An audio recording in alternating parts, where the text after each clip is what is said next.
Oi, pessoal. Estamos aqui mais uma vez dando seguimento ao curso de Direito Administrativo. Lembrando que a matéria que nós vamos trabalhar hoje, ela não é Direito Administrativo, ela é, na verdade, Direito Financeiro. Mas nós quisemos dar ao curso essa conformação completa, onde você enxerga não só a administração pública, seus atos, enfim, seus contratos, seus poderes, mas também aquilo que faz ela andar, né? Aquilo que move, dizem que move o mundo, que é dinheiro. Então nós iniciamos agora dois momentos de direito financeiro. O primeiro, o de hoje, nosso encontro de hoje é receitas públicas. O próximo que completa é a discussão das despesas públicas. É ainda um conjunto de noções gerais, não se pretende aqui esses dois encontros esgotar a matéria de direito financeiro, nem de receitas públicas, que aliás, ela vai continuar lá no mundo do direito tributário, né?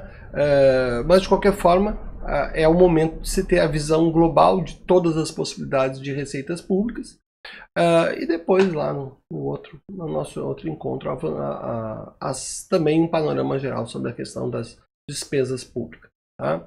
Então, como de costume, eu vou ficar menorzinho aqui e nós vamos trabalhar. Hoje nós não vamos trabalhar com os nossos bonequinhos, eu vou usar uma ferramenta didática um pouco diferente.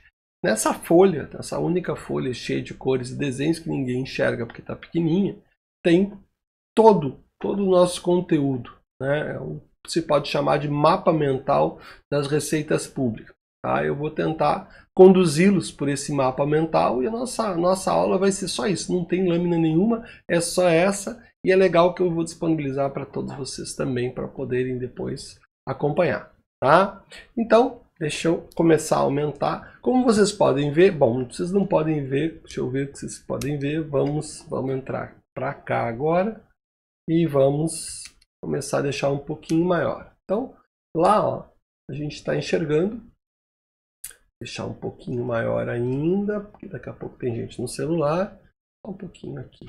Então, o tema das receitas públicas ele é bem amplo, tá? Então eu vou aqui, já vamos visualizar as grandes subdivisões do tema.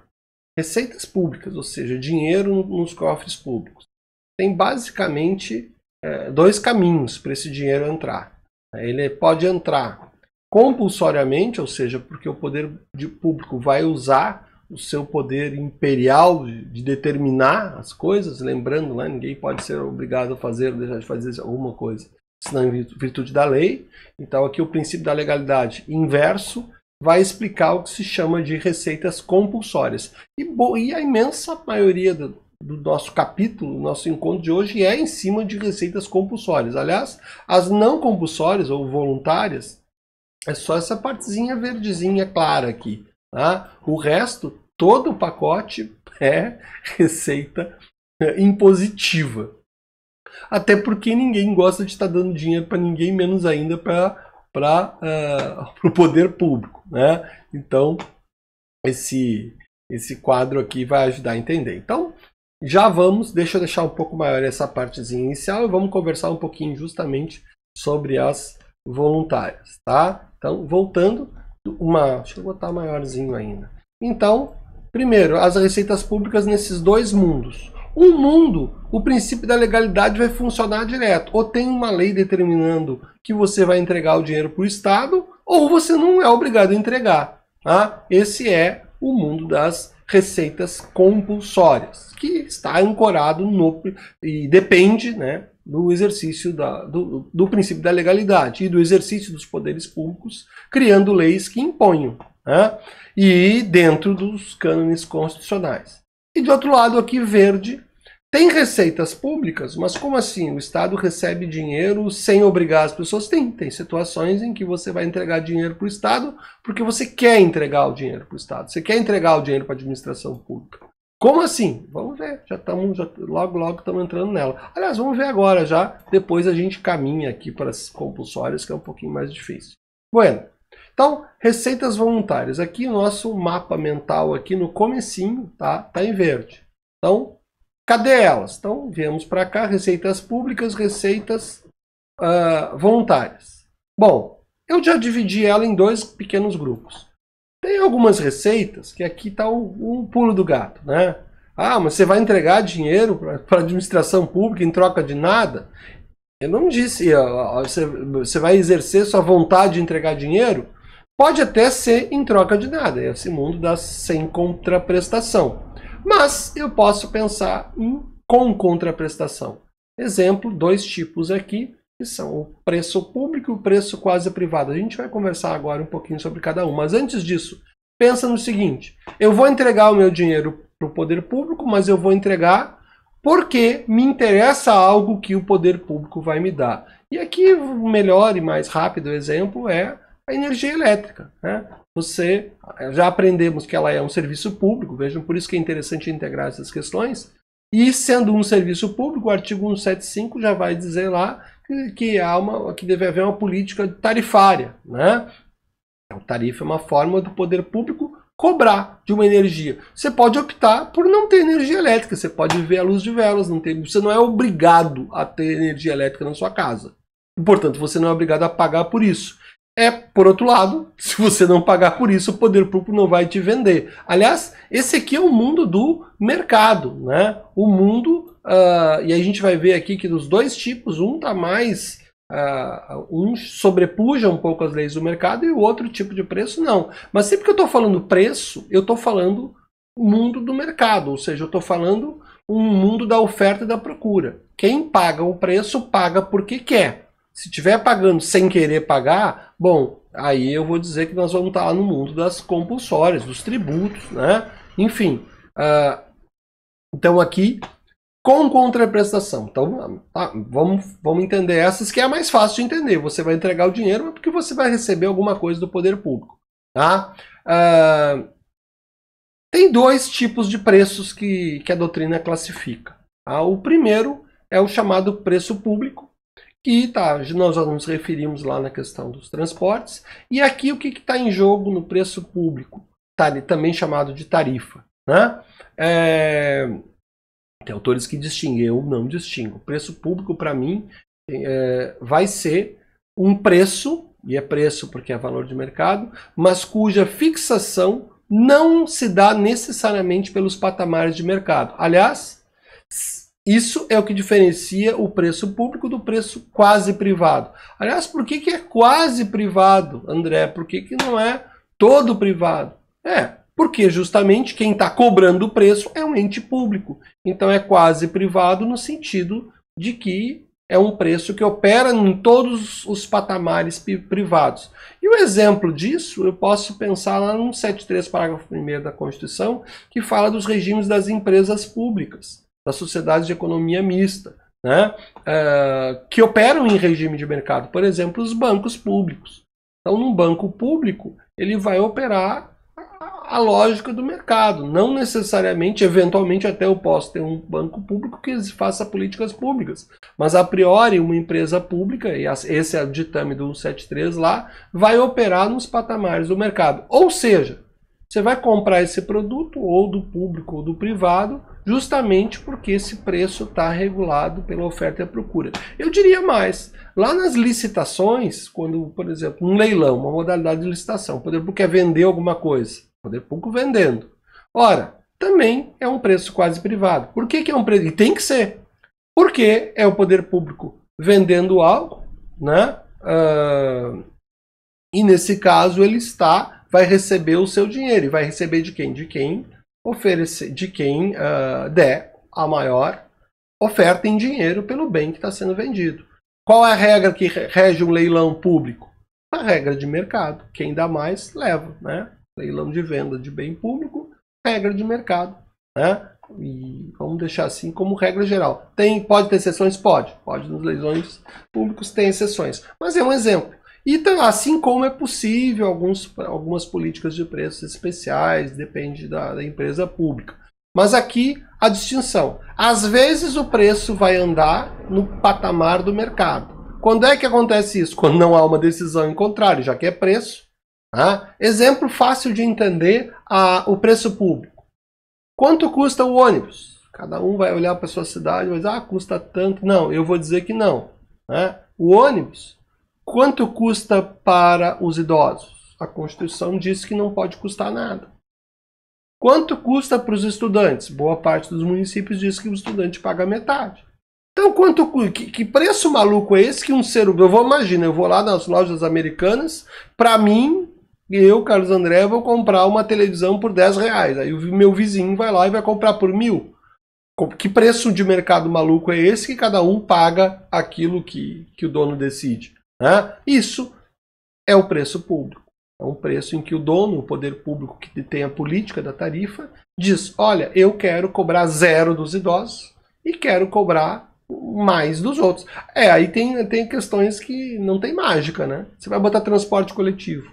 Cara, quando você isentar os idosos, ou o poder público vai botar dinheiro, vai subsidiar isso, vai pagar a empresa direto, ou a tarifa que os outros pagam vai pagar, vai ajudar. Ou seja, se todo mundo pagasse, sei lá, o ônibus podia ser R$3, mas como eu tenho os idosos, estudante pagando metade e idosos não pagando, bom, então vai ser 5, justamente para compensar decisões do poder público. Mas enfim, então tá aqui 2 exemplos onde o poder público recebe o teu dinheiro, né, em regime de livre escolha sua. Isso é importante. Você pode escolher pagar ou não, diferentemente dos tributos, e escolhendo pagar, pode escolher ter ou não o produto. Né? Às vezes vai ter política pública nessa fixação, tipo, vai ser mais barato para alguém e mais caro para outros. E às vezes vai ter preços que não tem, vai ser deixado, né, literalmente na mão do mercado. Tá? Entendi as receitas não compulsórias com contraprestação, fica mais fácil de entender a outra. A outra, aliás, ela é bem incomum. Né? Eu vou entregar dinheiro para o Estado em troca de nada. Exemplo, doação, Instituto de Direito Civil. Né? Aliás, guardem isso, quem dá porque quer, quando quer, para quem quer. Né? E eu digo isso, parece uma bobagem, mas por incrível que pareça, eu já vi municípios tentarem instituir uma doação presumida. Ou seja, todo mundo que não disser que não vai doar, presume-se que vai doar. Isso aconteceu na cidade de Pelotas, uns tempos atrás. E aí era uma doação que a pessoa tinha que entrar numa fila nos exatos 2 primeiros dias do ano para dizer que não se presumia doador. O prefeito usou uma artimanha, depois caiu na justiça isso. Uma artimanha de dizer, não, a prefeitura precisa de dinheiro, o município precisa de dinheiro e todos vão ajudar, mas quem não quiser ajudar, tudo bem, é uma doação. Tem 2 dias. Meu Deus, a fila acho que tinha quase uns 500 metros, né? Enfim, isso evidentemente é inconstitucional, você não pode... Doação é um instituto livre, mais livre de todos o que você pode imaginar em termos de dinheiro público.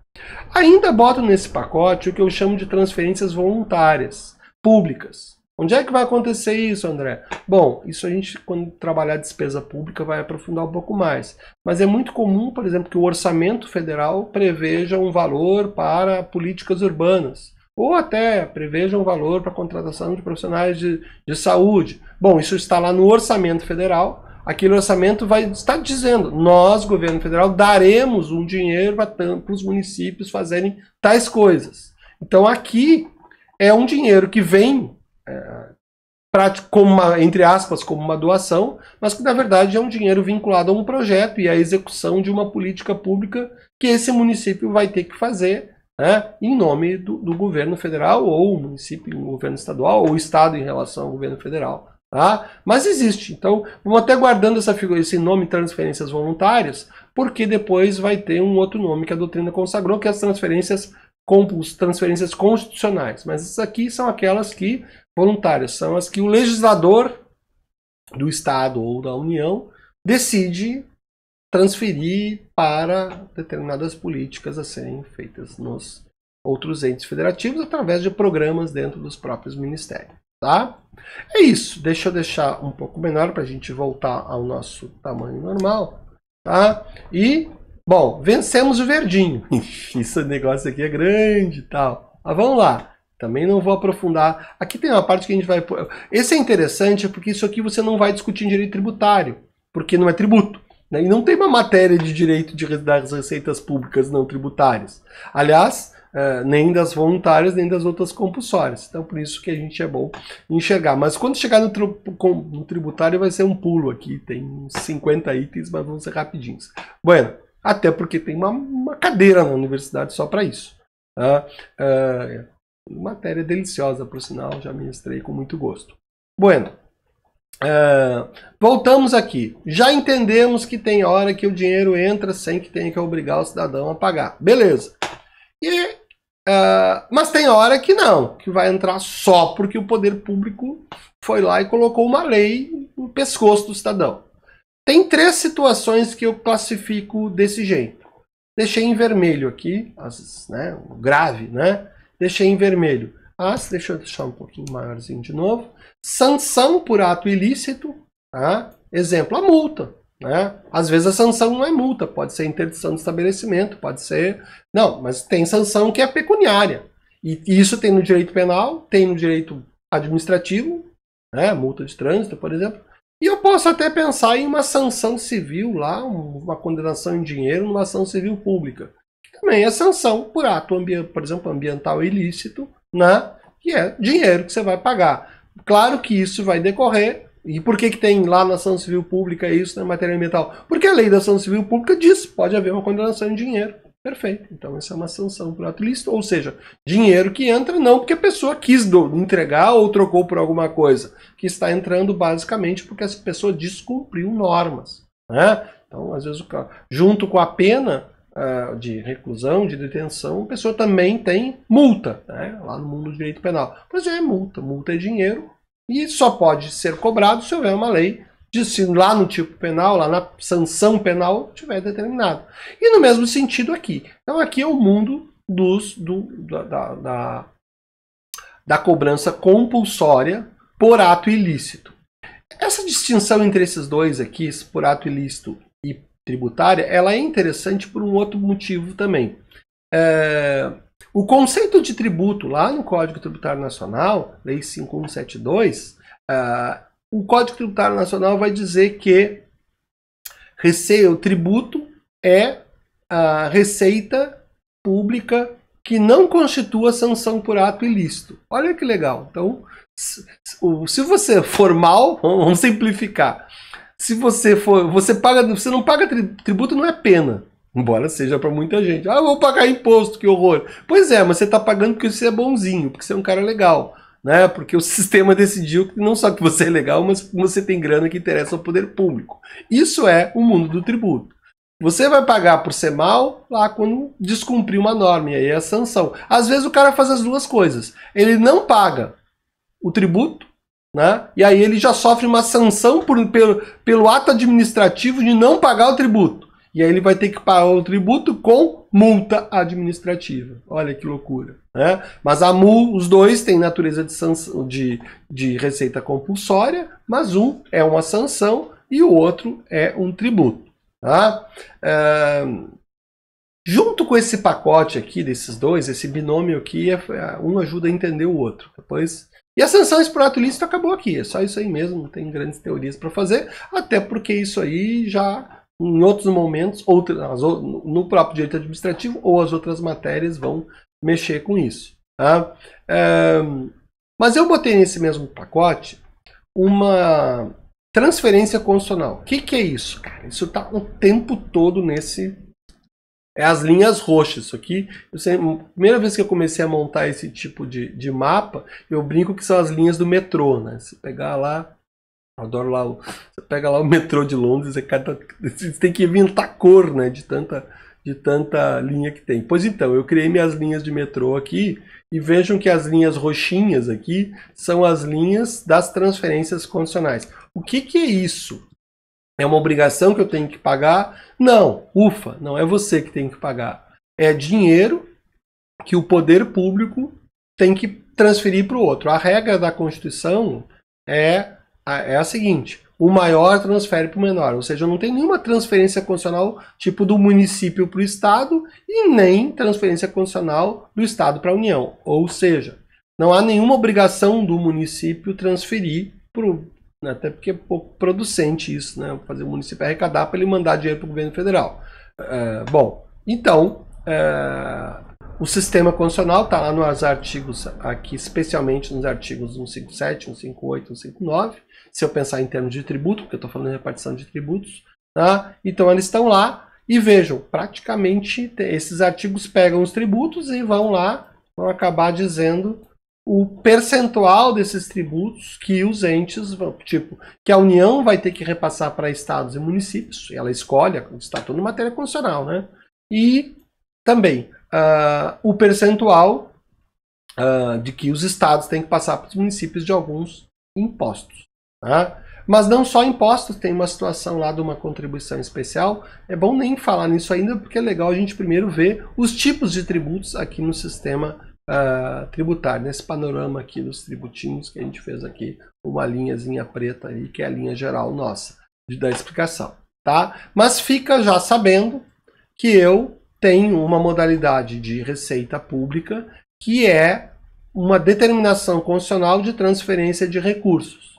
E aí eu já dividi em dois pequenos grupos. Tá? Então aqui eu posso pensar na repartição tributária, que é efetivamente a imensa maioria do volume de receita, mas eu também não posso esquecer que lá no artigo 20, parágrafo 1º, lembra, quando a gente trabalhou bens públicos, a gente aprendeu que os recursos minerais são bens da União, né? E é a União quem autoriza, desautoriza, enfim, a exploração das minas jazidas. E já aprendemos também que petróleo, gás natural, enfim, são monopólios da União. E o gás natural, a canalização, monopólio do Estado. Já aprendemos também que a energia hidrelétrica é a prerrogativa pública também. Lá os potenciais de energia elétrica são bens públicos. Pois bem, bens lá do artigo 20, né?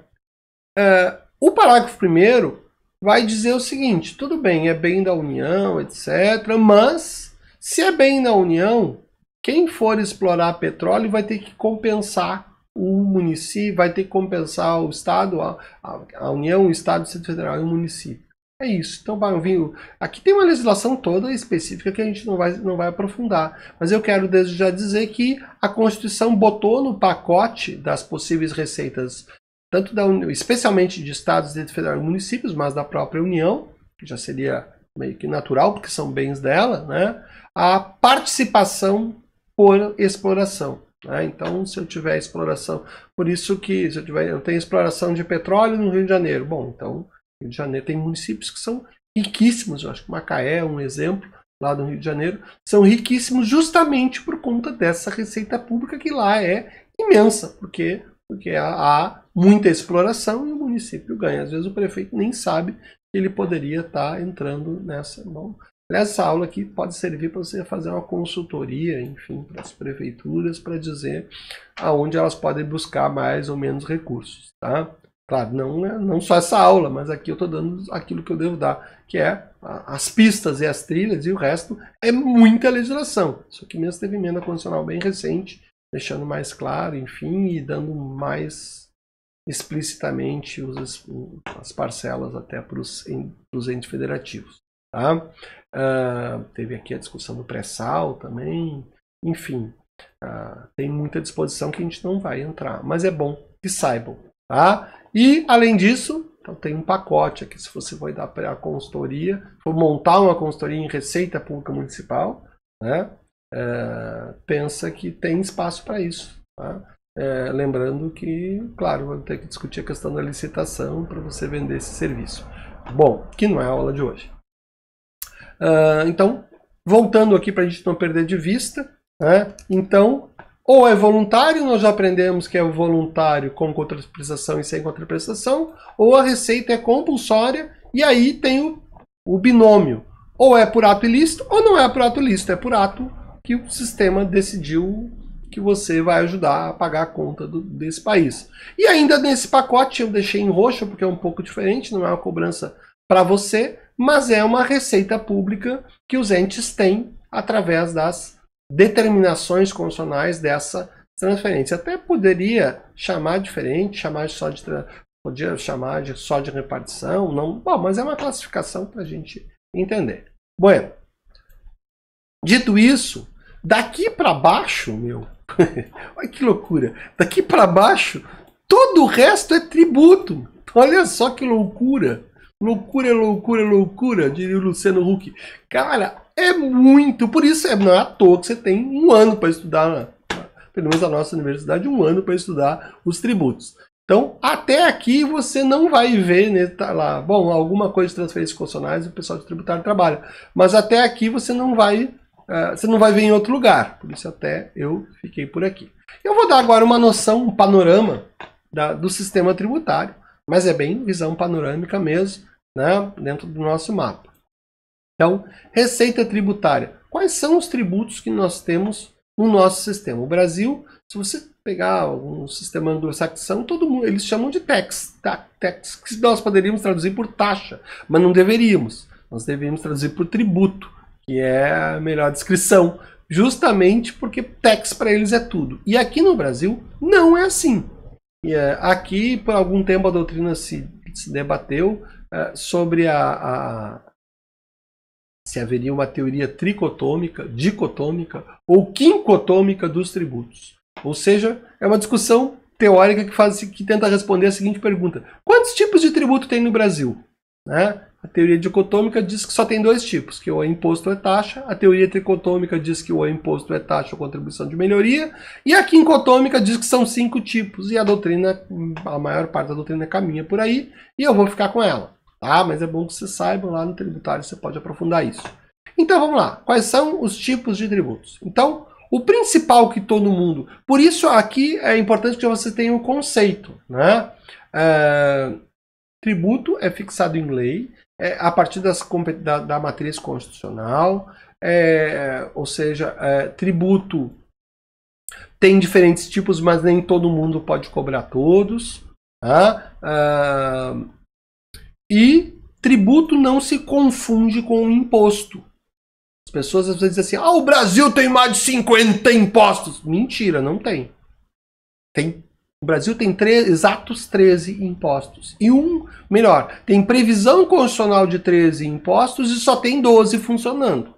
Então, não entre na conversa do boteco que nós temos mais de 50 impostos. Não, nós não temos. Tá? A matriz constitucional fala em 13. Né? É uma coisa até bíblica, né? São os apóstolos que são 13, mas tem um que parece que não fazem questão de instituí-lo. Né? Talvez seja o Judas do poder econômico que eles não querem trazer. Que é justamente, não vou dar um spoiler, o imposto sobre grandes fortunas. Mas os outros todos estão lá no sistema e são regularmente cobrados. Tá? Deixa eu seguir por aqui. Então, quais são os tributos? Tá aqui empréstimo compulsório, a contribuição de melhoria, ficou junto aqui, foi um erro de gráfico, vou ter que corrigir depois. As taxas. Aqui um pacote estranhíssimo chamado contribuições especiais, a gente vai falar nele. E tá aqui, os impostos, tá? E aí o imposto, olha que loucura. Tá? O imposto é o pacotão, porque aí lá vou eu, tem imposto estadual, municipal e federal, tá? Então aqui até os federais deu espaço de eu descrever um por um e os outros eu botei só as siglas, tá? Mas vamos lá. Então, e outra coisa, eu quero desde já falar dos impostos, depois a gente volta e fala dessas outras espécies. Por quê? Porque o imposto é uma receita pública, em regra, tem exceções, tem várias, mas ele é em regra não vinculada, ou seja, nisso ele se diferencia das taxas. Como assim? Por exemplo, e é o melhor lugar para diferenciar ele é as taxas. Para que serve o dinheiro do imposto? Respondo para vocês tecnicamente, não é politicamente. O dinheiro do imposto só serve para uma coisa: encher os cofres públicos. Mas o dinheiro do IPTU não é para as ruas, o IPVA não é para estradas. Não, volta, você não ouviu a frase anterior, digo de novo. Para que serve o dinheiro dos impostos? Se começar com I, a finalidade dele é única. Qual a finalidade do IPTU? Encher os cofres públicos. Qual a finalidade do ISS? Encher os cofres públicos. Qual a finalidade do ITBI? Encher os cofres públicos. Não é, mas o IPVA não é para estrada. Não é. O ICMS não é nada. Só feito para uma única coisa: encher os cofres públicos. Ponto. Isso é... Qual é o imposto de importação? Também. Qualquer imposto sobre a renda. E o imposto territorial rural? Encher cofres públicos. Encher cofres públicos. Para isso serve o imposto. Nisso se diferencia das taxas, que não, a taxa sempre haverá vinculada a uma contraprestação imediata estatal. Exemplo, taxa de lixo, que tem em todos os municípios, ou taxa de coleta de resíduos sólidos. Você só paga, o poder público vai lá e diz assim, estou impondo a todos a taxa de lixo. Mas ele tem um problema, quando ele impuser a taxa de lixo, ele tem que recolher o lixo. E veja, e o dinheiro tem que ir para isso, a priori. Tá? Então vejam, a taxa, e aí a grande diferença do imposto. Aqui você está pagando. Por isso até que o sistema tributário vai lá no artigo 145 da Constituição e deixa município e estado instituir quantas taxas quiserem. Ah, então pode ter 50 tributos. Você pode ser um empresário e está sujeito a pagar 100 diferentes taxas no ano. Pode? Que horror! Pode. Só que a cada taxa que você pagar, vai ter que o poder público fazer alguma coisa com aquele dinheiro no seu interesse. De você, cidadão. Tá? Diferentemente dos impostos, onde não há. Por exemplo, nas taxas, se o poder público cobra a taxa de lixo, mas não ofereceu o serviço, imediatamente você pode entrar com uma ação e dizer, não, eu não quero pagar, porque o serviço, embora estejam me obrigando a pagar, não estão me dando o serviço, não podem me cobrar por serviço que não existe. Olha que legal. Claro que vai ter uma discussão aqui, já que eu vim para as taxas, né, vou até aproveitar. O Código Tributário, o artigo 145 da Constituição e o próprio Código Tributário vai dizer que tem 3 hipóteses. Eu não quero entrar muito na matéria do tributário. A primeira hipótese, essa tem tudo a ver com o direito administrativo, não quero esquecê-la, é a hipótese da taxa pelo poder de polícia. Já aprendemos que poder de polícia não é o poder da polícia, já aprendemos que é o poder de fiscalização. Então, exemplo, eu vou pedir um alvará para abrir o meu negócio, para abrir o meu bicão lá de Bauru, né? Então eu vou pedir uma fiscalização sanitária e eu vou pagar por isso uma taxa, né? Taxa de licenciamento. Olha que legal. O taxa de licenciamento de veículos também, mesma coisa. Eu pago por um serviço que vai fiscalizar, ainda que seja olhar um papel, enfim, que vai exercer uma atividade fiscalizatória. Taxa pelo poder de polícia. Então eu posso ter? Pode. De novo, a ideia é que a taxa vá cobrir aquele serviço. Ela não pode servir para enriquecer o poder público. Tá? As outras 2 hipóteses de taxa, eu até podia dizer que é uma só, né? Que é por serviço público chamado específico e divisível. Como assim? Olha, eu não posso, por exemplo, cobrar uma taxa pelo serviço da polícia. Eu vou botar mais guarda municipal e todos os cidadãos vão agora pagar uma taxa da guarda municipal. Pode esquecer. O serviço não é específico, ou seja, eu não consigo dizer qual. Até porque vamos pensar que o serviço do guarda é para quem? É para todo mundo, né?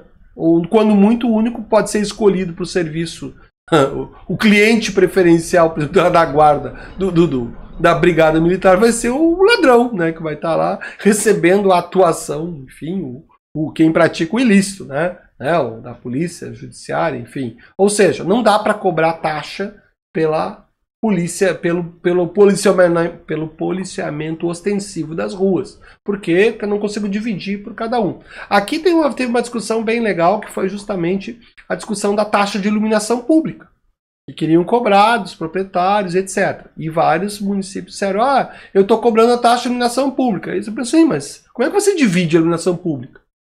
Por quê? Porque as pessoas da sua casa têm a sua própria luz. Por que eu vou pagar pela luz da rua que as pessoas pessoas que nem moram no município vão transitar e vão usufruir? Não é divisível. E o STF foi lá e disse, então não tem como. Não existe como cobrar taxa de iluminação pública, né? Não existe. Mas tem município que cobra iluminação pública. Hoje, ele cobra a contribuição especial de iluminação pública, que não é uma taxa, é uma contribuição especial. Mudaram o nome, inclusive mudaram a Constituição para poder cobrar ela. Justo porque o STF disse que não podia ter taxa de iluminação pública, porque ela não era específica e divisível. Bueno, mas a ideia é que seja um serviço específico e divisível e tem 2 diferenças aqui. Uso efetivo, uso potencial. O que é uso potencial? Eu nunca produzo lixo, eu reciclo tudo na minha casa e nunca boto nada fora. Né? Sou um acumulador daqueles programas de televisão. Ora, mas estão me cobrando taxa de lixo. Eu não tenho como dizer, eu não quero pagar a taxa de lixo porque eu não faço lixo. Você tem o serviço à sua disposição, tá? E é divisível essa disposição e você vai acabar pagando sem problema nenhum. Né? Por quê? Porque o serviço que estiver à tua disposição ainda que você não use, você vai ter que pagar. Ou você vai usar mesmo. Se ele gera lixo, vai ter o caminhão recolhendo, você vai pagar. Inclusive tem políticas até de números de saquinhos, depende do município. Isso é tudo legislação municipal. Tá? Então, aproveitando, já passei aqui, estava querendo diferenciar imposto que é não vinculado de taxa, já conversamos sobre as taxas. Tá? Vamos falar de impostos. Então, os impostos, a Constituição, como o imposto envolve essa sanha, né, esse dinheiro que você está entregando, depois a gente vai aprender que não é bem assim, que não é não, é bem assim. O imposto é para encher o cofre público, mas não é para encher o cofre ou a caixa do governante. Na verdade, ele enche o cofre público e quando a gente discutir despesas públicas, a gente vai aprender como é que legalmente você esvazia o cofre público corretamente. Na verdade, a ideia é que o imposto pague a conta da administração pública e dê suporte para que justamente ela possa gastar. Mas hoje não é sobre gastar, hoje é sobre ganhar, né? Como o poder público ganha dinheiro. Bom, então, os impostos, porque tem essa característica nefasta, é um dinheiro que você paga, a princípio você não vai ver para onde está indo, né?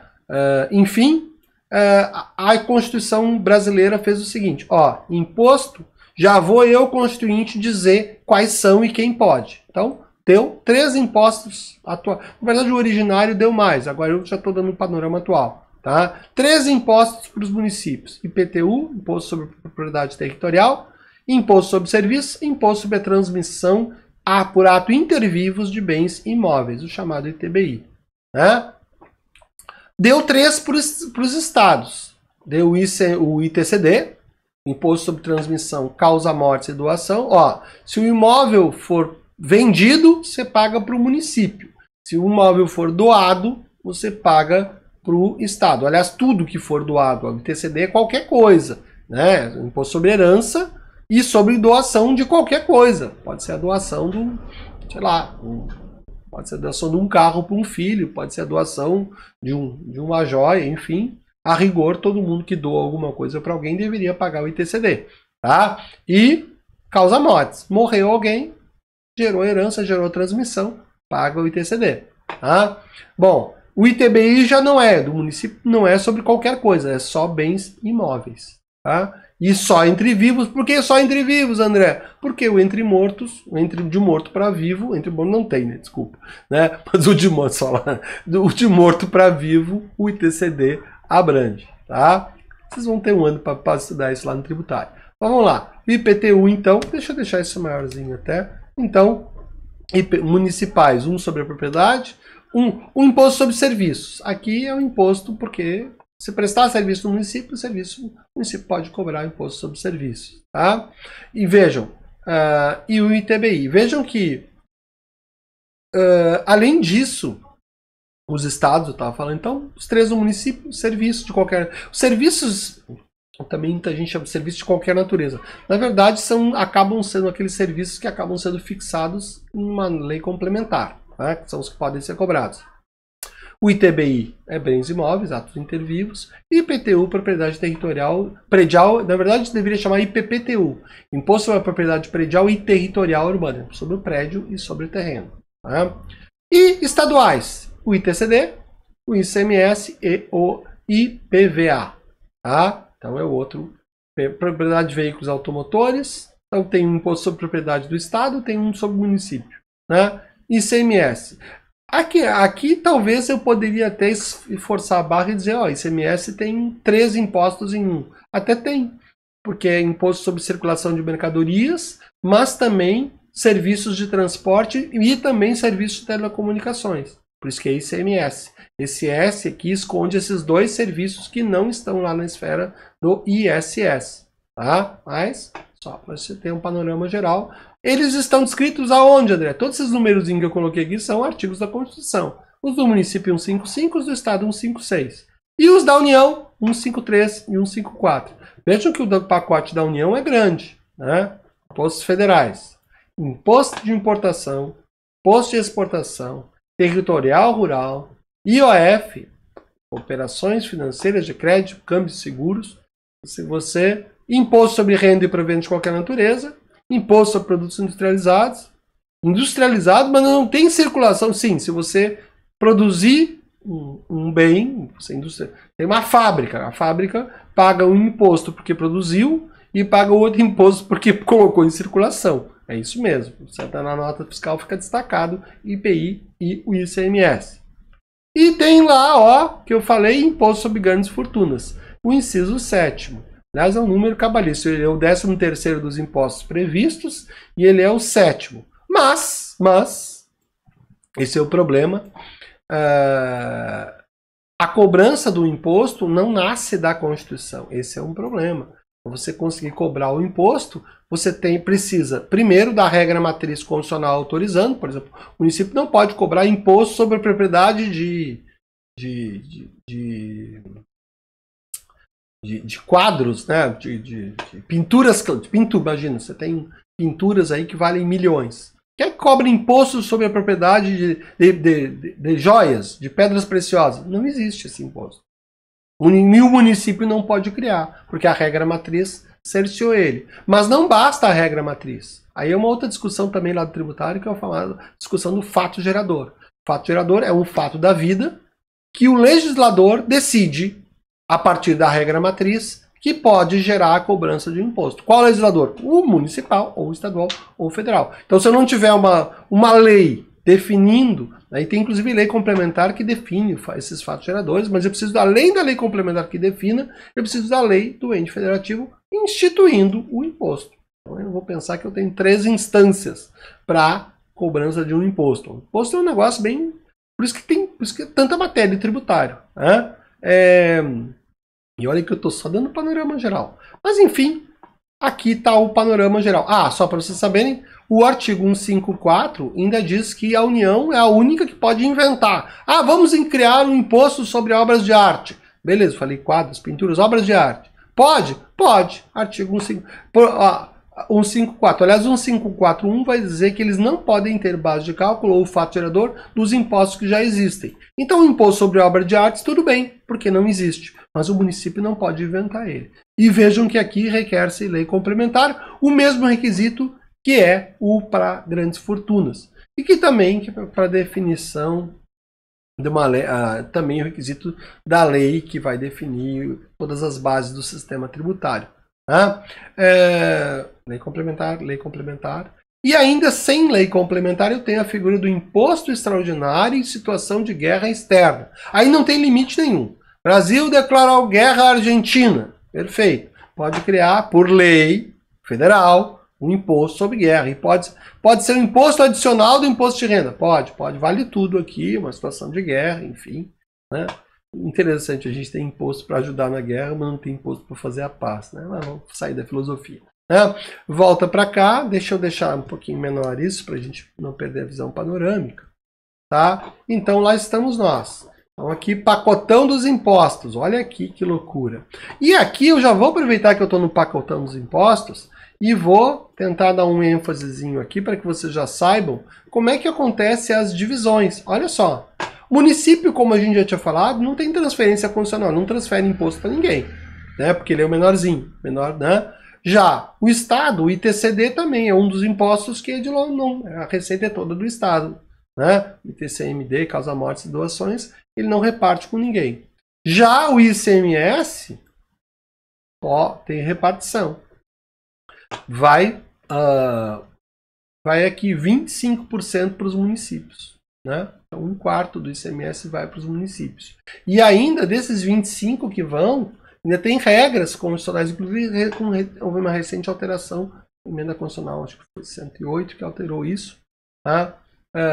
E aí como é que cada estado distribui? 65% conforme o valor agregado, ou seja, conforme o município, conforme tem ocorrido circulação de mercadorias ou transportes no município, ou serviços de telecomunicações do município. Por isso que quanto mais o município crescer economicamente, mais retorno de ICMS ele tem. Mas isso aí vale basicamente para 2/3, 65%.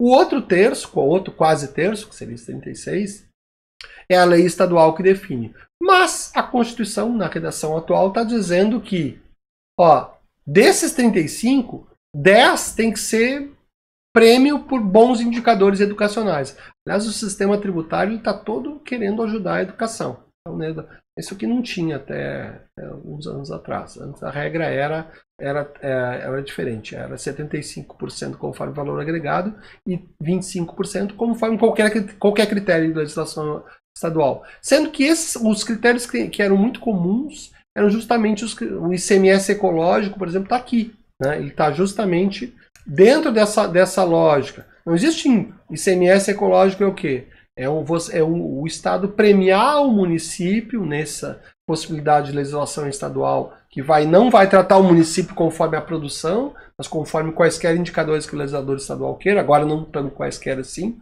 vai ter que ter, que é a questão educacional, mas era aqui que cabia, por exemplo, você premiar municípios com políticas ambientais. Tá?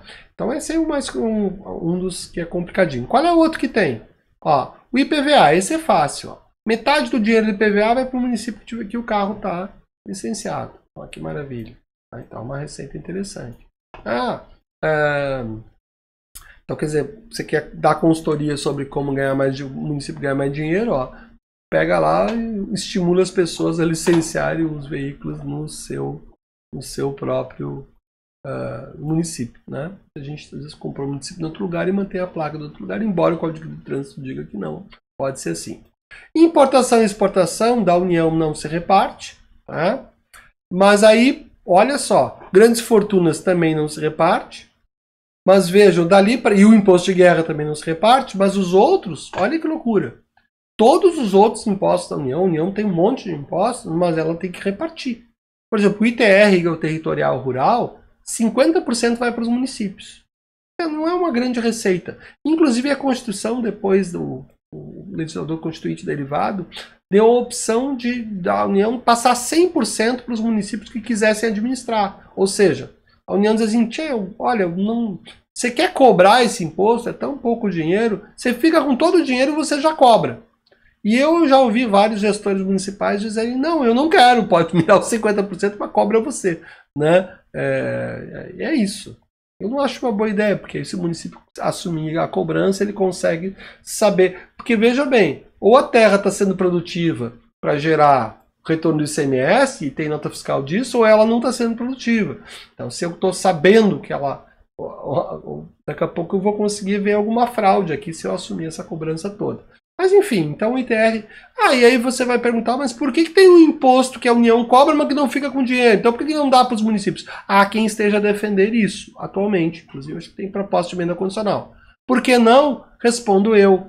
Porque a ideia do Constituinte foi que a política agrária deva ser a política federal. E o dinheiro tanto faz, porque a ideia é você tributar mais a terra improdutiva. Tá? Aliás, esses impostos aqui, esses três aqui, são impostos. Eu disse que a função do imposto é encher os cofres públicos, mas eu não contei uma coisa que vocês vão aprofundar em tributário, que é a chamada função extrafiscal dos impostos. É quando você faz, pois que é extrafiscal, você faz o imposto funcionar por uma coisa que não é a finalidade típica dele, que é a finalidade fiscal. O que é a finalidade fiscal? Encher os cofres públicos. Às vezes o imposto vai ser usado para constranger algumas condutas. Exemplo, eu vou lá e vou constranger a importação de carros da Europa para proteger a indústria nacional. Então eu vou aumentar o imposto. Isso não vai gerar mais dinheiro, porque eu vou botar um imposto tão alto que ninguém vai se animar a importar. Então o que eu estou fazendo? Eu estou fazendo o uso do que se chama de extrafiscalidade. Eu estou usando o imposto com a finalidade de direcionar condutas. O imposto territorial rural tem essa característica, ele é feito para desestimular a terra improdutiva. Quanto mais improdutiva, mais ele vai pagar. Tá? Imposto de importação, exportação, mesma coisa, eu não quero que exportem tal coisa. Em vez de fazer aquela coisa, vou fechar, vou proibir, não. Você pode até exportar, mas o imposto de exportação é 1000%. Bom, aí quando você vai exportar por 1000%, o teu preço perde competitividade, você não consegue exportar e vai se obrigar a se voltar para o mercado interno. Né? Impostos que se prestam às funções extrafiscais. Tá? Já alguns impostos, nem sempre, eu acabo dizendo que todo imposto tem possibilidade de função extrafiscal, mas alguns têm função fiscal típica muito mais acentuada, como é o caso do Imposto sobre Operações Financeiras, né, o chamado IOF, mas é crédito, câmbio, seguros, títulos, é você operar com isso. Fiz um empréstimo, aí o governo vai, então você fez um empréstimo, então você vai me dar uma grana aqui. Pô, cara, é uma coisa até cruel, né? Você tá fazendo empréstimo porque você não tem dinheiro. Aí se você, aí do dinheiro que você pega ainda vai pagar juros, porque você não tinha, aí vem o governo e vai morder um pedacinho só porque você pegou o dinheiro na mão. Coisa, eu diria que é cruel. Mas, bom, aqui que você, o câmbio, eu comprei com um cartão lá no exterior, isso, e você tem o IOF em cima.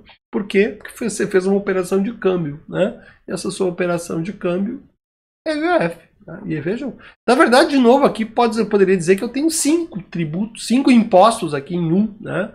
E eu simplifiquei, que a doutrina simplificou como IOF, tá? Bueno, mas vejam, ó, o IOF, quando você tem o ouro como ativo financeiro, aí você vai um percentual, né, imposto sobre crédito, câmbio, seguro, títulos e valores imobiliários. Às vezes o ouro vai funcionar, quando você extrai ele é mineral, mas depois ele vira ativo financeiro. Aí quando eu tenho uma operação como ativo financeiro do ouro, isso vai em percentual para a unidade federativa ou para o município.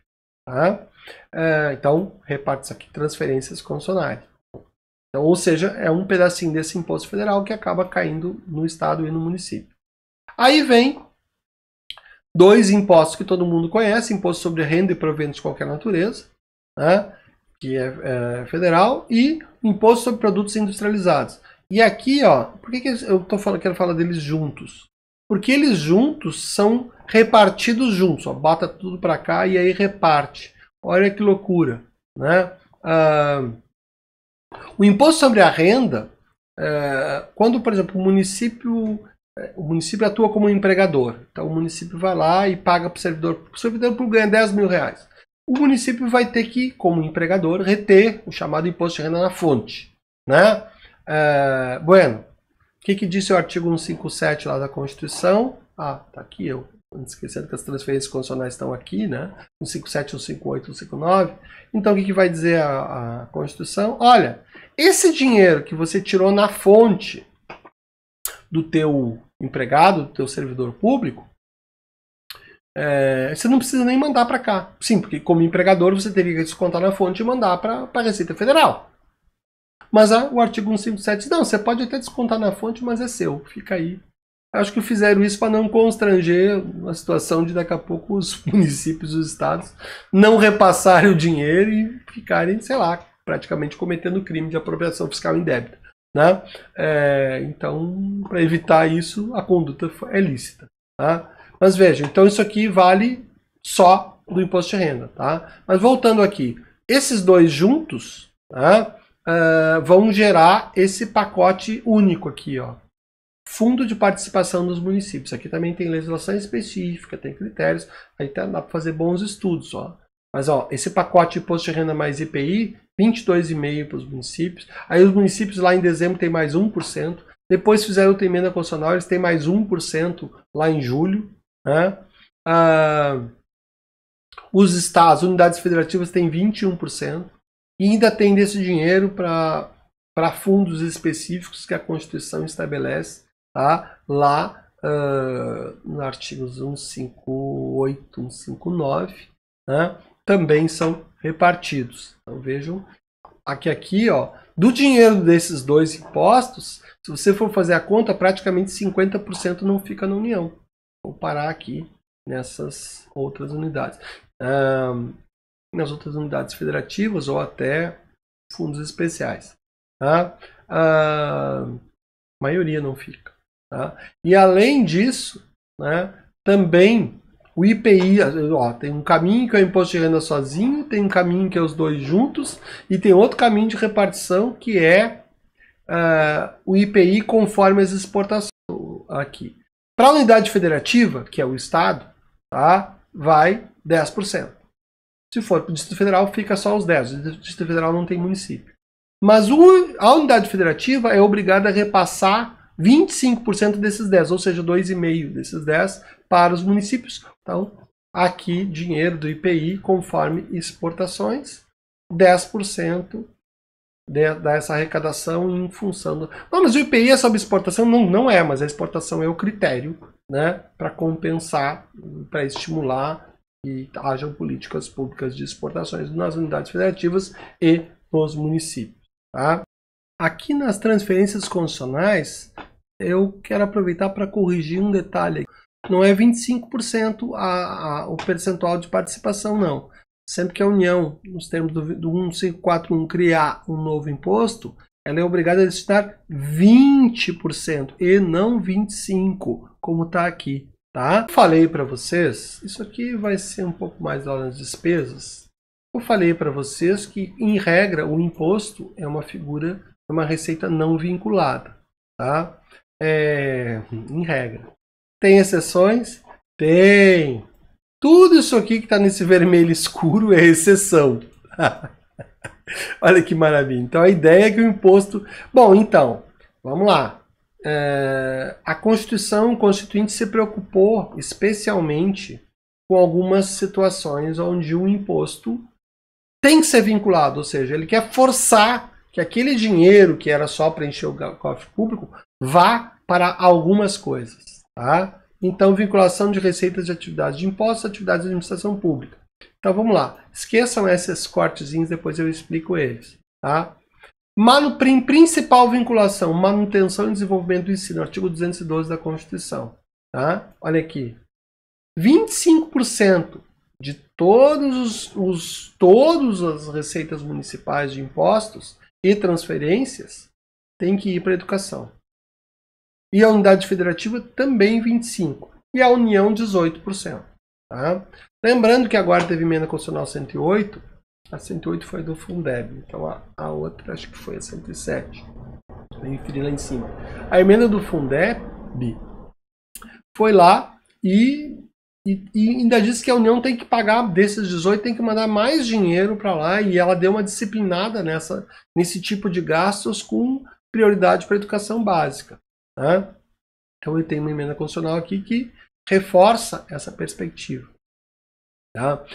Infelizmente teve uma outra emenda constitucional lá em 2016, a chamada DRU, Desvinculação de Receitas da União, que acabou, que vale até 2023, que permite à União não gastar exatamente o seu percentual, pelo menos até 2023. Não só para o ensino, como a gente já viu ali em cima, mas também para a saúde. Deixa eu ficar aqui com isso na tela. Tá? Então, eu também tenho essa figura. Então, manutenção e desenvolvimento do ensino, vinculação das receitas de impostos globais, não é um imposto só. Tá? Ações e serviço público de saúde, 198, parágrafo 2º. Olha que legal. 15% pelo menos da União. Tem umas regras aqui da União mais detalhadas na Constituição. Estou simplificando, tá? Os estados, pelo menos 12%. Os municípios, pelo menos 15%. Está disposto em lei complementar. Tá? O Distrito Federal soma a regra do estado e do município. Mas veja o que nós temos aqui. Obrigação de gasto em saúde. Então, se é verdade que os impostos não estão vinculados, também, por outro lado, os dinheiros de impostos e transferências, pelo menos para essas duas ações que são reconhecidamente importantes para a sociedade, ensino e saúde, eu vou encontrar a vinculação de impostos. Tá? Além disso, a Constituição permite a vinculação para garantir a União, né? Quer dizer, a União empresta dinheiro, ela quer como garantia, por exemplo, poder ficar com a transferência constitucional que ela teria que fazer. Então já é uma garantia do Estado, do dinheiro que ela passaria para o Estado e município. Mas não, então eu posso fazer essa vinculação, 167, parágrafo 4 permite, e assim como 165 também permite, parágrafo 8º, operações de crédito por antecipação de receita. Tá? Só que aqui é com a União e aqui operações em aberto, quaisquer, por antecipação de receita. Tá? Além disso, mas vejam até aqui eu dividi. Ó. Essas duas vinculações, ensino e saúde, tá? Educação e saúde, são obrigatórias, estão amarradas, ou seja, eu não tenho opção de não vincular o imposto. Inclusive eu vou ser cobrado, isso dá impeachment, inclusive se a pessoa não se o prefeito não gastar esses patamares mínimos. Aqui, quando eu comecei a falar aqui de garantia, etc., são situações que podem ou não acontecer. A Constituição autorizou, mas ela não determinou, até porque pode o município não se endividar, não querer fazer contrato nenhum com a União, e com isso não vai ter por que fazer, vincular seus recursos a esses pagamentos. Tá? E aqui tem um outro pacote também, e aí também a emenda constitucional 93 desvinculou, mas são possibilidades que a Constituição deu, a atividade de administração tributária, aqui específico, lá no 204, você vincular, e aí vejam, são faculdades, tá? 204, que são dadas a estados e municípios. Tá? Faculdade de vincular a receita tributária líquida a programa de apoio à inclusão social, por exemplo, a fome e tal. Né? Também uma possibilidade de vinculação a Fundo Estadual de Fomento à Cultura, né? E também a possibilidade de vinculação a fomento de ensino e pesquisa científica e tecnológica. Então você pode pegar um percentual do orçamento para inovação tecnológica. Tá? Então, são autorizações que a Constituição deu, não foram revogadas até hoje, então são outras exceções que estão dentro do sistema. Então vejam que o pacote é grande. Tá? Então, só tentando ver de novo, vamos ver aqui o nosso mapinha do metrô. Então, só retomando. Receita pública pode ser voluntária, já vimos que em troca de alguma coisa ou em troca de nada. Tem várias determinações, vejam que o pacote pesado está aqui, tá? Ou nos tributos ou nas transferências condicionais. A sanção por ato ilícito não é necessariamente uma das melhores políticas públicas, porque você não vai ficar apostando que as pessoas descumpram a lei para você ganhar dinheiro como poder público. Né? E aí os nossos tipos de tributos. Opa, foi bom que eu voltei, porque eu não tinha falado desses dois tipos de tributos. Meu Deus, faltou. Os que eu deixei de cor-de-rosa aqui. Eu vou falar panorama geral, porque isso aqui também é uma matéria extensíssima. Tá? Mas só dar notícia para vocês que além de poder instituir impostos que são vinculados com aquelas que a gente já conversou, além de poder instituir taxas que nós conversamos, tem um tributo aqui chamado contribuição de melhoria. O que é isso? É um tributo que você paga por obras públicas, ou melhor, pela valorização imobiliária decorrente de uma obra pública. Imagina que faça uma ponte ligando um trecho isolado de uma cidade a outro que deixa de ser isolado. Né? Enfim, se ele bota uma ponte, acaba com um trecho que era barato e isolado. Os imóveis daquele outro lado vão valer muito. E aí pode o poder público, mediante seguindo os requisitos do Código Tributário, dizer, olha, você está ganhando com a obra que eu fiz, eu quero que você quero cobrar para você. Não pode cobrar mais não pode arrecadar mais do que a obra custou e também não pode cobrar do cidadão mais do que valorizou seu imóvel. Mas é uma contribuição decorrente de obras públicas, é o que diz o 145, tá? Também deixo para vocês lá no tributário. Também tem outra figura tributária, que é o empréstimo compulsório, que qual é a característica, né? A característica, aliás, ele só virou tributo porque para que não tentassem instituir ele sem os requisitos do sistema tributário. Nossas experiências de empréstimo compulsório no Brasil nascem justamente de tentativa de driblar o sistema tributário, dizendo que empréstimo compulsório não era tributo. Pois bem, aí o Constituinte disse, não, é tributo, já está aqui e ainda disse que precisa ser criado por lei complementar. Resumo da história, desde que o Constituinte disse isso, nunca mais foi instituído nenhum empréstimo compulsório no Brasil. O que seria muito pertinente, por exemplo, em situações de Covid, você se valer disso. Qual a diferença do empréstimo compulsório dos demais tributos?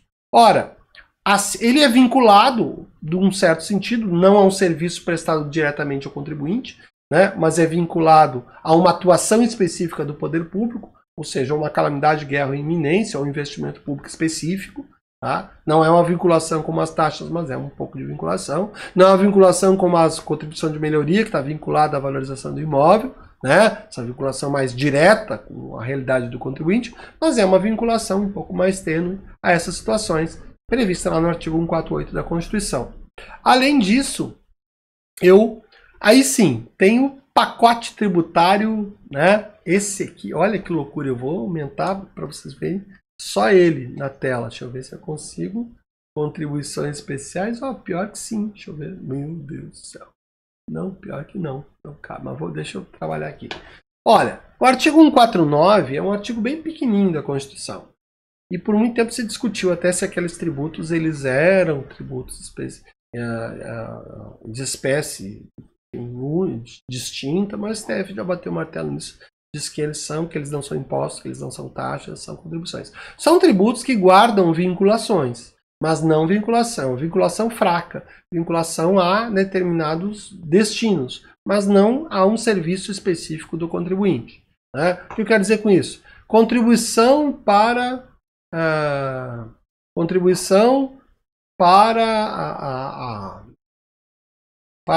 a fome. Isso não quer dizer que eu vou ganhar um prato de comida. Eu posso estar contribuindo para aplacar a fome do outro, mas não a minha. Né? O que ocorre é uma vinculação no sentido de que o dinheiro tem que ser direcionado para aquilo que a lei instituiu. Mas ainda assim, não é. Eu não posso dizer, já que eu não estou recebendo serviço, eu não vou pagar, como é o caso das taxas. Negativo. Né? Aliás, aqui vocês vão aprender como é que nasceu Vou terminar aquela historinha que a gente começou sobre as taxas de iluminação pública. Vamos lá. Então, o artigo 149, nós temos então, contribuição especial está até errado, é 149 e 149A, tem um A aqui. Tá? Que foi o quê? Já vou contar, não vou dar spoiler. É justamente isso, contribuição para o custeio de iluminação pública. Olha que bonito, o STF disse, amigos, não pode ter... Prefeitos queridos, vocês não podem criar uma taxa de iluminação pública. Prefeitos queridos foram lá no Congresso e pediram, olha, pelo amor de Deus, cria um tributo para nós poder cobrar pela iluminação pública. E assim foi feito, e esse aqui é um mundo que eu acabei de dizer que a vinculação é tênue, e você agora, os municípios que por lei quiserem, instituem uma contribuição para o custeio de iluminação pública que você vai pagar mesmo que não tenha luz na rua da sua casa, tá? Tudo bem, é decisão do Constituinte e é o que está valendo. Tá? Então aqui, contribuições especiais, comecei pela mais fácil, custeio da iluminação pública. Tá? Aliás, já que eu estou aqui embaixo, né, é uma que só os municípios podem instituir, mais ninguém. Tá? É uma exceção que você vai ver agora que todas as outras são praticamente só a União que pode. Aliás, o que os estados podem? Os estados só podem fazer, eu deixei aqui nesse verde oliva, aqui, eu vou explicar depois por quê. São as contribuições para o custeio da Seguridade Social, mas que envolve assistência, previdência e saúde. E aqui eu deixei verde por causa da saúde e mais especialmente, mas aqui não é saúde, aqui é só previdência, tá? Então todo esse pacote verde aqui é Seguridade Social. Saúde, assistência, previdência. São tributos para custear a Seguridade Social. Tá aqui, tá? Mas então, esse aqui, por que está verde, André? Porque isso é para previdência dos servidores públicos estaduais e municipais. Como assim? Ora, o Estado pode criar contribuição especial? Não, não pode, nenhuma, só uma. Aquela que ele vai cobrar para a aposentadoria dos seus servidores públicos. Ponto. Tá? Só isso, para isso. Aí ele pode, inclusive, cobrar de quem já está aposentado, que é uma excrescência, né? Mas, enfim, o STF disse que pode estar tudo bem, e então é isso. Mas isso é previdência, e é tudo que os estados podem fazer em termos de contribuições especiais. Não é por acaso que a União adora fazer contribuição especial. E como vocês podem ver, em geral, não tem roxinho, só tem um roxinho aqui, ó. Ou seja, os tributos criados como contribuição especial, eles não são repartidos com ninguém. E mais do que isso, o STF já disse e bateu o martelo que todos eles, como regra geral, salvo uma pequena exceção aqui, podem ser instituídos por lei ordinária, ou seja, são mais fáceis de criar. Tá? Bom, então já vimos que os municípios podem fazer para a previdência dos seus servidores e para a iluminação pública. E do Distrito Federal, né? E os estados podem fazer para a previdência dos seus servidores. Fora isso, acabou. Contribuições especiais são tributos que a União pode inventar. E o artigo 149 fala em contribuições de intervenção no domínio econômico, né? A natureza desse tributo tem uma razão histórica. A contribuição que muito que ajuda a entender é quando tinha contribuição para o Instituto pro Café, Instituto Brasileiro do Café. A ideia era quem planta café contribui para esse instituto, para que esse instituto tenha dinheiro para comprar café quando não tiver quem compre. Isso tem a ver lá com a queda da Bolsa de Valores, etc. E a ideia de ser uma contribuição de regulação de preços. Isso é só histórico, porque atualmente, se você pegar, por exemplo, a CID, Contribuição de Intervenção no Domínio Econômico, que foi inclusive regulada na Constituição, não precisava, podia ser lei ordinária, mas vejam, aqui por que isso aconteceu? Ela é repartida, ó. Está lá no artigo 177 da Constituição, tem um pedaço para os... aqui não vou me confundir, 29% vai para as unidades federativas e 1/4 disso vai para os municípios. Por que essa tem regra constitucional? Olha, eu vou contar uma historinha rápida. Porque na época estavam querendo criar um imposto verde, naquela competência lá complementar. Mas vejam, a competência complementar, né, ela gera transferência constitucional, ó, repartição aqui, ó.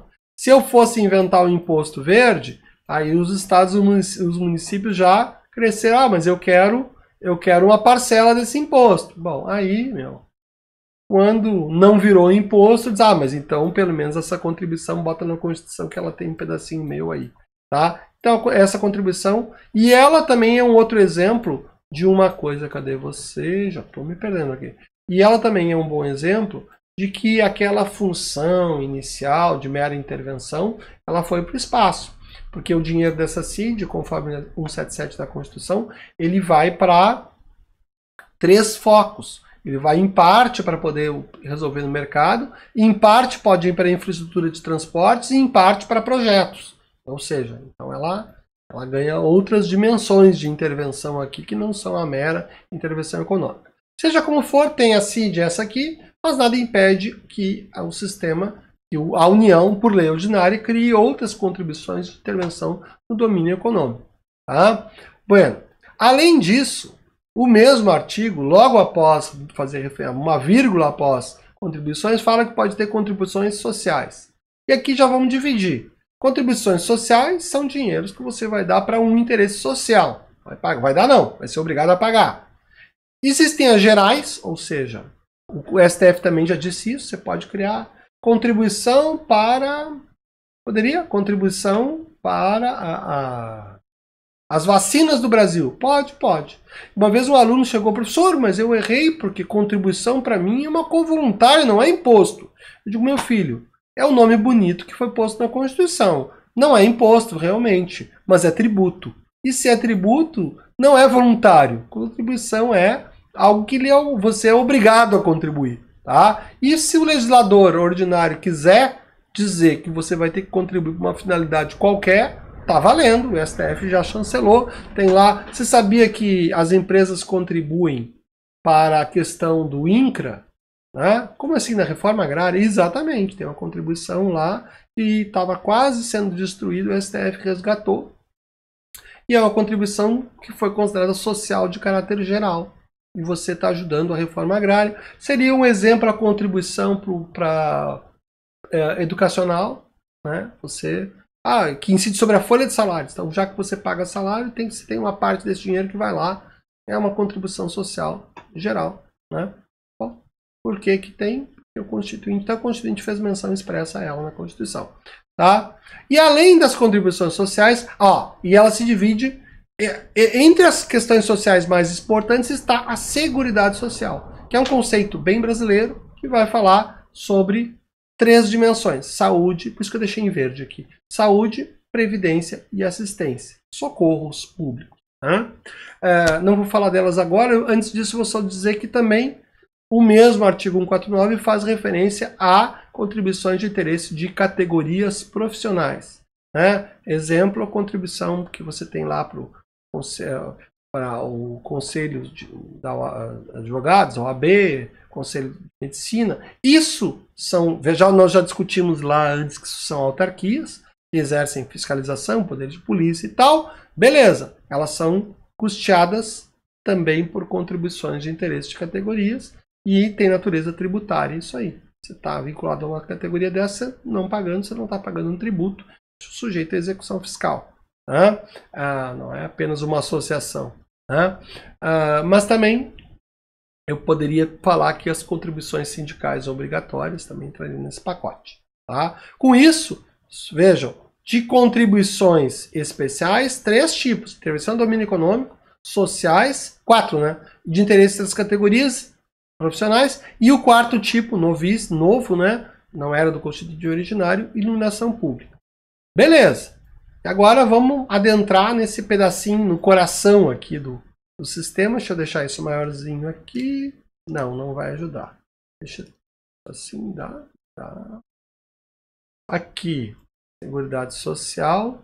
Ó, contribuição para o Conselho de Seguridade Social. A Constituição criou um artigo, redisciplinou especificamente essas contribuições no artigo 195. E chegou a listar. Como é que vão pagar a segurança? Por isso que tecnicamente não há déficit nem na Previdência, nem na assistência, nem na saúde. Olha o quanto de impostos vinculados, de dinheiro vinculado de impostos nós já temos, e olha quantas contribuições temos. Só do empregador. Sempre que ele pagar a pessoa física, ele tem que recolher um valor porque pagou trabalho de pessoa física. Paga porque teve sobre a sua receita bruta. Paga sobre o seu faturamento, que é o conjunto das vendas. A receita bruta é tudo que ele ganhou em dinheiro, como receita. E faturamento é tudo que ele faturou, tudo que ele vendeu. Além disso, ele também paga sobre o lucro. Então vejam, para custear assistência, previdência e saúde, tem 4 tributos fortíssimos aqui que mexem com o coração do empresariado. Tá? Então vejam que essa coisa de déficit de previdência não é normalmente bem contada. Além de cobrar do empregador, o artigo 95 também prevê a possibilidade de você cobrar do importador. Você não fez no Brasil, importou, beleza. Mas o importador não paga imposto de importação? Isso não é bitributação? Olha, eu posso até pensar que se eu cobro 2 tributos sobre a mesma coisa, eu posso dizer que é bitributação. O que ninguém disse para você, e eu vou dizer, é o seguinte: quem te disse que bitributação é errada, é proibida? Não é. A Constituição evita algumas bitributações expressamente, como do imposto novo sobre os impostos antigos e, eventualmente, dos impostos sobre as taxas. Mas ela não... Isso aqui está tudo solto. Você pode, inclusive, ter mais de uma contribuição sobre o faturamento sem problema nenhum. Já disse o STF. Porque são... aqui é a mera classificação. É quinquotômica, é dicotômica, que coisa mais doutrinária. Doutrinária? Não. Isso muda tudo. Se você entendeu que ela não é uma categoria tributária imposto, bom, então você entendeu que ela não tem as restrições que os impostos têm. E se não tem as restrições, eu tenho aqui todo esse pacote já. Isso aqui já vem do Constituinte, né? Isso aqui já vem do Constituinte. Ele veio do Constituinte originário não muito bem detalhado. Depois o Constituinte derivado explicitou e é isso aí mesmo, né? Então, o importador, receita de loterias, concurso e prognóstico. Então, tem um percentual das loterias, enfim. Sempre que você joga na Mega Sena, você está contribuindo para a Seguridade Social. Fique sabendo disso. Aliás, e ainda o parágrafo 4º do 95 diz que, mediante lei complementar, pode ter outras contribuições.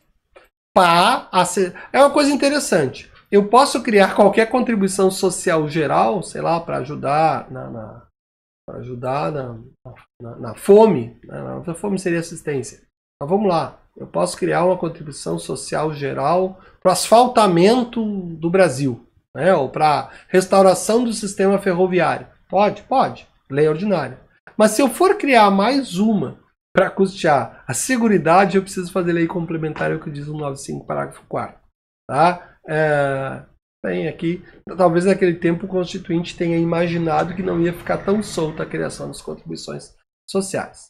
Bueno, então veja, tá aqui só isso, André, do empregador, do importador, das loterias e ainda outras mediante lei complementar.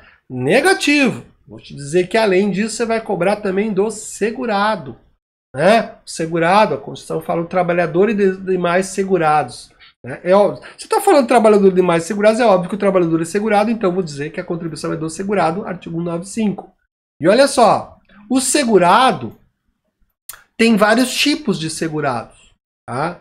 O 195 está se referindo ali, no seu caput, ao segurado geral, o 952. Ele está se referindo à contribuição do trabalhador segurado. Então, esse é aquele, quando você trabalha lá, você vai ter uma alíquota de 7,5% a 11%, vai ser recolhido lá, quando o empregador pagou, você não tem nenhuma opção. É o empregador que vai retirar e mandar o dinheiro em seu nome, ou pelo menos deveria mandar, lá para o fisco. Tá? Então, essa é segurado geral. Mas eu vou aproveitar para dizer, e isso, claro, não deriva do 195, deriva do restante do sistema constitucional, tá? Que a contribuição do segurado, ela também, bom, no 195, parágrafo 8º, tem um chamado segurado especial. Quem é o segurado especial? É o agricultor em regime de economia familiar e outras hipóteses lá da Constituição. Por que ele é especial? Porque a forma de pagar dele é diferente. Em vez, como ele é agricultor, ele é um autônomo muito especial, então tem uma cobrança na nota fiscal dele. Ou seja, é um valor que ele paga conforme as vendas. Ele paga diferente de um autônomo da cidade, de qualquer outro. Ele não paga desse jeito, ele paga do jeito que a Constituição previu, por isso é chamado de segurado especial. Né? Mas ele é segurado, está lá no 95, parágrafo 8º. Esses outros dois que eu botei aqui não estão lá, mas é bom lembrar. Tá? Servidor público, aposentado ou pensionista. Só que aqui não é 149, parágrafo 1º, eu acho que 49, parágrafo 1º. Tá? Essa contribuição, e aqui tem dois erros aqui, vai. Aqui eu tenho, o que eu quero dizer é que eu tenho, não, desculpa, tá certo isso aqui. Aqui 149, parágrafo 1º, com a última reforma, passou a fazer menção expressa a essa possibilidade, inclusive da cobrança progressiva. Então só faltou esse risquinho mesmo. Né? Até então a gente não encontrava isso lá nem no 95, nem no 149. A gente encontrava isso disposto lá no artigo 40 e seguintes da Constituição, que era a aposentadoria de servidor público. Pois bem, o servidor público, ele vai pagar, então mais dinheiro ao poder público, pela sua aposentadoria. Só que ela não é o regime geral, ele é o regime específico do servidor público. E esse regime admite uma contribuição de qualquer deles. É o exemplo que eu já tinha dado aqui dos estados e municípios. O segurado, servidor público, enquanto ele está na ativa, ou quando aposentou, ou quando ele morreu e o seu cônjuge passou a receber pensão. Todos eles, estaduais, municipais ou federal, ele vai pagar um valor para contribuir para a Seguridade. Já falei que é meio estranho, né? Vejam, os teóricos diziam o seguinte: como isso aí teria uma natureza de taxa, eu estou pagando pela minha aposentadoria, depois que eu me aposento não faz sentido eu pagar, porque eu contribuí. O que diz o STF? O regime é solidário, você está pagando para ajudar a pagar a conta de todo mundo, porque contribuição é um tributo assim, você contribui para ajudar aquilo que o legislador decidiu que você vai ajudar. Tá? Inclusive ela pode ser progressiva sem problema nenhum. E aqui, já botei um outro pacote. Também não está no 195, mas também não está em nenhum ponto da Constituição em especial, a contribuição dos militares. Tá? Porque ela é toda regulada por lei, a Constituição só remete às leis, inclusive leis ordinárias. Tá? Então todo o sistema de seguridade, eles usam agora a expressão proteção social, mas não é um sistema de previdência militar. Né? Esse sistema de previdência também tem os seus custeios próprios, inclusive recentemente alterados. Bueno, deixa eu ver se faltou alguma coisa a mais. Então, chega. 1.500. Quantas formas você tem de esfolar um gato? Ou seja, quantas formas o poder público tem de tirar dinheiro de você? Tá? Isso aqui fica, já estouramos o nosso tempo previsto. né? Mas é um panorama geral, depois com os exercícios dá para a gente estudar mais. E olha que eu só fiquei na Constituição e olhe lá, assim, porque tem muita legislação de cada uma dessas questões. Tá? Por hoje era isso. E até nosso próximo encontro.